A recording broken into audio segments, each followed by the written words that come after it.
পুলিশের হাতিয়ার social media ও CCTV footage. Beldanga অশান্তিতে গ্রেফতার আরও ৫।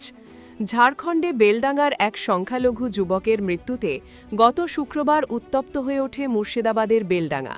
উত্তেজিত জনতা পথ ও ট্রেন অবরোধ শুরু করে, ভাঙচুরও চলে। ঝাড়খণ্ডের শ্রমিকের রহস্য মৃত্যুকে কেন্দ্র করে দিন কয়েক আগে উত্তাল হয়ে উঠেছিল বেলডাঙ্গা। বেলডাঙ্গা ঘটনায় গ্রেফতার আরও ৫। পুলিশ সূত্রে খবর, সোশ্যাল মিডিয়া ও সিসিটিভি ফুটেজের ভিত্তিতেই গ্রেফতার করা হয়েছে এই ৫ জনকে। ফলে মোট ধৃতের সংখ্যা বেড়ে হল ৩৬।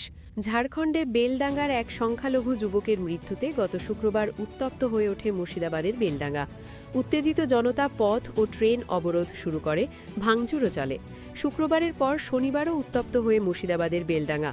জাতীয় সড়ক অবরোধ, ট্রেন অবরোধ, ভাঙচুর থেকে সাংবাদিকদের মারধর, দিনভর উত্তপ্ত ছিল এই এলাকা।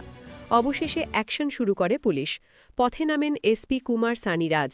তিনি সেই সময় জানিয়েছিলেন কয়েকজনকে গ্রেপ্তার করা হয়েছে, বাকিদের সিসিটিভি ফুটেজ, ভিডিও দেখে শনাক্ত করা হবে। যেখানেই থাক তাদের গ্রেপ্তার করা হবে। তারপরই গ্রেপ্তার করা হয় মিম নেতাকে তথা বেলডাঙ্গা 1 ব্লকের সভাপতি মতিউর রহমানকে। গ্রেপ্তার হন আরও অনেকে। ঘটনার জল গড়িয়েছে কলকাতা হাইকোর্টে। মুর্শিদাবাদের বেলডাঙ্গার আইন শৃঙ্খলা পরিস্থিতি নিয়ে উদ্বেগ প্রকাশ করে কলকাতা হাইকোর্টে ২টি জনস্বার্থ মামলা দায়ের করা হয়েছে।